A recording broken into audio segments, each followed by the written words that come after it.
नमस्कार। चंदा कथा में आपका स्वागत है। आज रात 10 बजे के बाद काला मकबरा खुल जाएगा। इसे अकेले मत सुनिए, क्योंकि लकड़ी का कठपुतली अभी आपके घर में कदम रखने वाली है। चंदा कथा, जहां सच्ची कहानी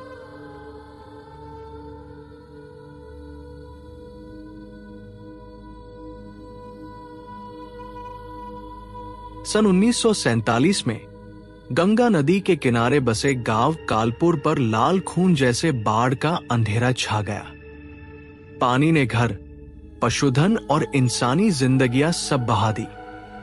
उसी बाढ़ में जमींदार राम सिंह के 85 वर्षीय पूर्वज मोहन लाल अचानक मौत के मुंह में समा गए।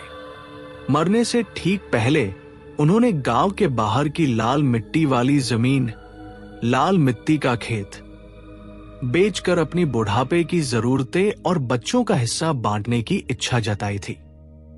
लेकिन बड़े बेटे राम सिंह ने जिद पकड़ ली। मूसलाधार बारिश की रात दोनों में जोरदार झगड़ा हुआ। बिजली की गड़गड़ाहट ने चीख पुकार को ढक दिया। मोहन लाल गुस्से से कांप उठे। ये जमीन मेरी है, मैं बेचूंगा तो बेचूंगा। राम सिंह आपा खो बैठा। बाबा, मेरी नजरों के सामने से हट जाइए, कभी वापस मत आइए। मोहन लाल आंधी बारिश में दरवाजा पटक कर निकल पड़े। न बिना चप्पल, न बिना दीपक, सिर्फ एक फटा हुआ कुर्ता पहने। सावित्री देवी रोती हुई पकड़ने दौड़ी। अरे, ऐसा मौसम है, आप कहां जा रहे हैं? पर उन्होंने हाथ झटक दिया और दूधिया बाढ़ में गुम हो गए। अगली सुबह उनका शव गांव की बड़ी नाली में मिला। सिर पत्थर से खूंटा था और खून ने बाढ़ के पानी को लाल कर दिया था। अंतिम संस्कार जल्दबाजी में किया गया। गांव का नया श्मशान पूरी तरह डूबा हुआ था। सिर्फ काली कब्रिस्तान, गांव के किनारे पुरानी मसान भूमि सूखी थी।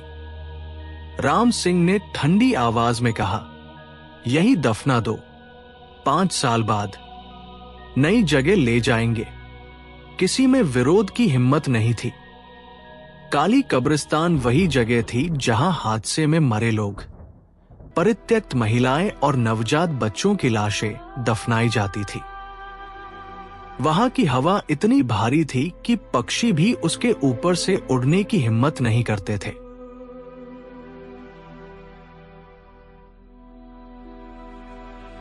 पांच साल बाद सन 1952 चंद्र मास की 14 तारीख की रात, आसमान भारी, दमघोंटू गर्मी, न चांद न तारे, बस काले बादलों का गाढ़ा अंधेरा। राम सिंह, उनका 30 वर्षीय बड़ा बेटा अर्जुन और 65 वर्षीय कब्र खोदने वाला तांत्रिक बाबा कालू, तीनों मोहन लाल की कब्र खोदने की तैयारी कर रहे थे। सावित्री देवी घबराते हुए बोली, भूत प्रेत का महीना, वो भी आधी रात को। किसी पंडित ने दिन देखा भी है? राम सिंह ने झुंझला कर कहा, दिन वही है, बदल नहीं सकता। अर्जुन की गर्भवती पत्नी प्रिया 5 महीने की कोख अंदर कमरे में लेटी थी। उसे बिना वजह एक बर्फ सी सिहरन महसूस हो रही थी। रात 11 बजे तीनों आदमी चुपचाप पैदल काली कब्रिस्तान की ओर चल पड़े। बाबा कालू साथ लाए थे। एक लाल कावरे रंग का मुर्गा, एक बोतल देशी शराब, बड़ी गड्डी अगरबत्ती और लाल कपड़े का रोल। उन्होंने चेताया, अब से लौटने तक किसी का नाम मत लेना, पीछे नहीं देखना, और जो भी सुनो समझो कुछ सुना ही नहीं। काली कब्रिस्तान, धान के खेतों के बीच काला पड़ा एक भयानक टीला उन्हें सामने दिखाई दिया। घास घुटनों के ऊपर तक उगी थी।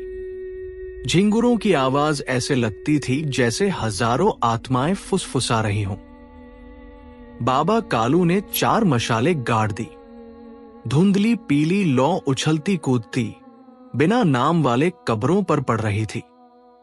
राम सिंह ने एक उभरी हुई पट्टी की ओर इशारा किया। यही है, मुझे ठीक याद है। तीनों ने खुदाई शुरू कर दी। यहां की मिट्टी साधारण मिट्टी जैसी नहीं थी, पत्थर सी सख्त, और हर फावड़े की चोट में खोखली सूखी आवाज आती थी। जैसे जैसे मिट्टी हटती गई, एक सड़ी कच्ची खून सी बदबू उठने लगी, मानो धूप में सड़ी लाश, दलदली कीचड़ और जमे हुए खून की गंध मिलकर फैल रही हो। अर्जुन को उल्टी आने लगी। राम सिंह का चेहरा सफेद पड़ गया। सिर्फ बाबा कालू शांत थे। 1 मीटर गहराई पर फावड़ा किसी कड़ी चीज से टकराया। बाबा कालू ने हाथ का तगाड़ी लेकर मिट्टी हटाई। एक लकड़ी का ताबूत दिखाई दिया, लेकिन उसका ढक्कन एक कोने से उचका हुआ था, उतना कि एक उंगली अंदर जा सके। अर्जुन कांपते हुए बोला, उस साल तो ढक्कन को कीले ठोंक कर बंद किया था, ये कैसे खुला? बाबा कालू ने हौले से किनारा देखा। लक्कड़ सड़ी नहीं थी, बल्कि किसी ने लोहे की सरिया घुसाकर जबरदस्ती उचका था। कोने पर सूखे खून के धब्बे जमे थे। वे गड्ढे में उतरे। बाबा कालू ने सरिया से ढक्कन उखाड़ा। कचक। ढक्कन खुलते ही सड़ी खून की हत्यारी बदबू हवा में फट पड़ी। राम सिंह उल्टी करने लगा। अर्जुन ने टॉर्च डाली। मोहनलाल की कंकाल देह पड़ी थी, पूरी हड्डियां काली और उन पर सफेद फफूंद जैसे धब्बे। राम सिंह चीख उठा, मोड़ कटवा कुब्र, मृत आत्मा का फंसना। बाबा कालू का चेहरा उतर गया। काली मोड़ कटवा सबसे खतरनाक, आत्मा को कैद कर देती है। वे हड्डियां निकालने लगे। अचानक बाबा कालू का हाथ रुक गया। कफन के नीचे एक लकड़ी की गुड़िया पड़ी थी, बच्चे की बात जितनी लंबी, लाल धड़, नीली धोती, गोरी पाउडर जैसी शक्ल, आंखों की जगह 2 काले धंसे गड्ढे और होंठ, कानों तक फटा लाल मुस्कान, मानो ताजा खून से रंगा हो। अर्जुन हकलाया, ये क्या है? बाबा कालू सहम गए। ये तंत्र है, वोंगनन्नी भटकी आत्मा। मरे हुए बच्चे की आत्मा को गुड़िया में कैद किया गया है। राम सिंह घबरा गया। उसने गुड़िया उठाकर सीधे बलि की अग्नि में फेंक दिया, लेकिन आग भड़कने के बजाय नीली पड़ गई। गुड़िया बस हल्की सी काली हुई और उसकी मुस्कान और चौड़ी हो गई। बाबा कालू गाली बकते हुए गुड़िया को सरिये से बाहर खींचा। देशी शराब छिड़की। ये नहीं जलेगी, यंत्र बहुत भारी है। उन्होंने 3 मीटर दूर एक गड्ढा खोदा। गुड़िया और लाल कपड़ा दोनों वहीं गाड़ दिए। उन्होंने हड्डियां मिट्टी के घड़े में रखी, कब्र को भर दिया और बिना एक शब्द बोले वापस लौट पड़े। उधर घर में प्रिया अचानक चीख पड़ी, तेज दर्द, जैसे पेट फट रहा हो। वह चिल्लाई। कोई रसोई में हंस रहा है। सावित्री देवी दौड़ी। रसोई खाली थी, लेकिन दीवार पर छोटे बच्चे के काले खूनी हथेलियों के निशान चिपके थे।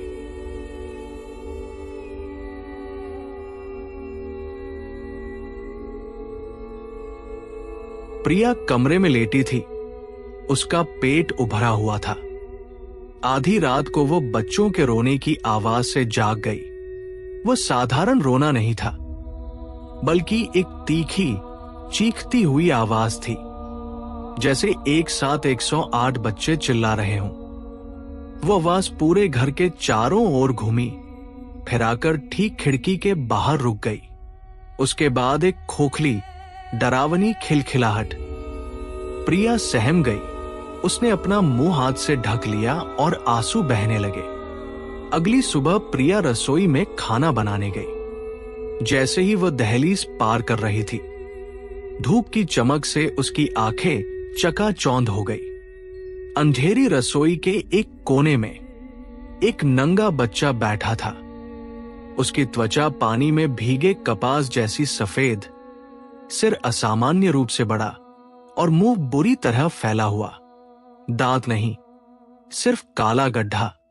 वह प्रिया को घूरता रहा, फिर लकड़ी की गुड़िया की तरह एक अजीब मुस्कान दी। प्रिया चीख पड़ी, चावल की परात गिरा दी और पीछे की ओर गिर गई। सावित्री और अर्जुन दौड़कर आए। प्रिया की टांगों के बीच से ताजा खून बह रहा था। गर्भपात का खतरा। अर्जुन उसे पागलों की तरह साइकिल पर बैठाकर स्वास्थ्य केंद्र ले गया। डॉक्टर ने सिर हिलाया। गर्भ कमजोर था। गिरने का झटका भारी पड़ा। इसे बचाया नहीं जा सका। घर लौटने के बाद राम सिंह बीमार पड़ गया। उसे तेज बुखार हो गया।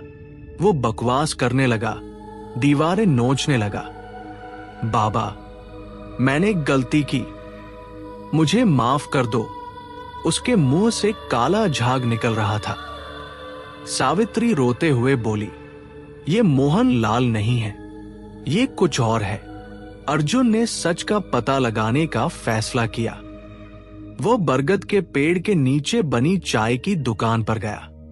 बूढ़ी औरत ने बताया, 5 साल पहले जब मोहन लाल का अंतिम संस्कार हुआ था, उसी समय एक लोटेरी नाच गाने वाला दल आकर काली कब्रिस्तान पर डेरा डालकर बैठ गया था। हर रात ढोल बजते, गाने गूंजते। गांव वाले उन्हें मुलेली काली का दल कहते थे।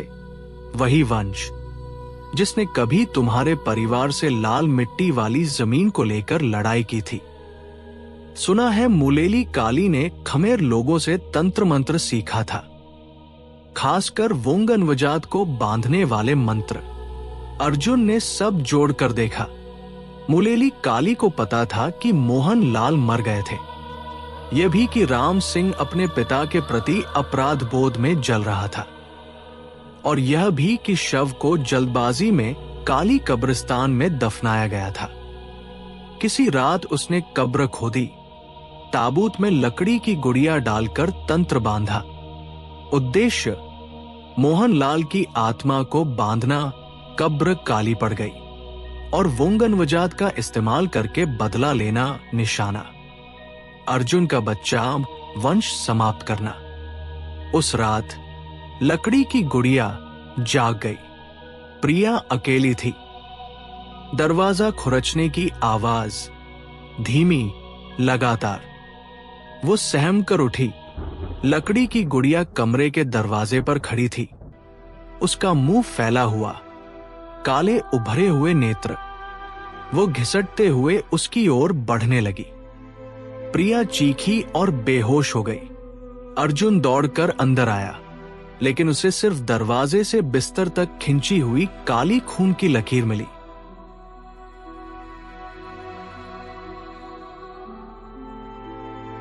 अर्जुन तीसरी बार बाबा कालू के घर पहुंचा। वो घुटनों के बल गिर पड़ा, रोते हुए बोला, मेरे परिवार को बचा लीजिए। पिता मरने वाले हैं और मेरी पत्नी अब जिंदा नहीं रह पाएगी। बाबा कालू ने लंबी सांस ली। तंत्र बहुत भारी है, लेकिन एक तरीका है। काली कब्रिस्तान वापस जाना होगा और जड़ यानी उस गुड़िया को उखाड़ना होगा। इसके लिए चाहिए मुर्गे का खून, मकड़ी का जाल और भुना हुआ चावल। राम सिंह ने लहसुन का काढ़ा और मंत्र पिया तो वो अजीब तरह से होश में आ गया। मुझे जाना होगा, ये पाप मेरा है। तीनों आदमी काली कब्रिस्तान लौट गए। आसमान काला था, हवा में रूख कंपा देने वाली हुक। बाबा कालू ने वही जगह खोदी जहां गुड़िया दफन थी। जमीन फट गई। 7 बच्चों के सिर बाहर लुढ़क पड़े, आंखें उल्टी हुई। गुड़िया दिखाई दी, बिल्कुल साफ, जैसे अभी अभी रंगी गई हो, और उसके मुंह पर ताजे खून से बनाई मुस्कान। तंत्र मुक्ति की विधि शुरू हुई। भुने चावलों का घेरा बनते ही गुड़िया पागलों की तरह कांपने लगी। झंडे रंग वाले मुर्गे का गला काटा गया और खून गुड़िया पर छिटका। वो तड़प उठी। बच्चों की करुण चीख जैसी आवाज निकलने लगी। एक बड़ा मकड़ी का जाल उसके ऊपर डाला गया। वो छटपटाई पर बच नहीं सकी।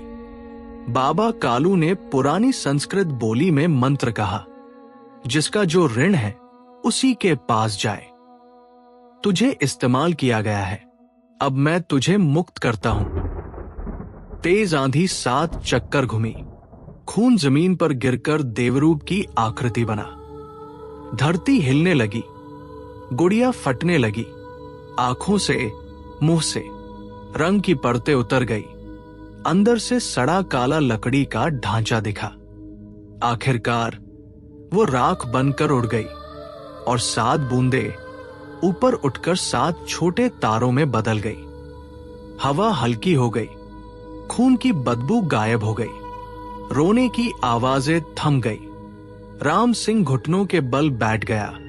कब्र की दिशा में हाथ जोड़कर बोला, बाबा, मैंने गलती की। इस बार उसकी आंखों में सच्ची होशियारी और पश्चाताप था। परिवार धीरे धीरे ठीक हो गया। 2 साल बाद प्रिया ने एक स्वस्थ, सुंदर बेटे को जन्म दिया। राम सिंह ने जिद छोड़ दी। हर साल वह काली कब्रिस्तान में सब अनाम आत्माओं के लिए दीप जलाने लगा। और मूलेली काली, उस रात के बाद वह नाच गाने वाला दल गायब हो गया। कहते हैं उसे 7 वोंगन विजात आत्माओं ने खींचकर गंगा में डुबो दिया। कहानी खत्म होती है, पर काली कब्रिस्तान तो आज भी वही है।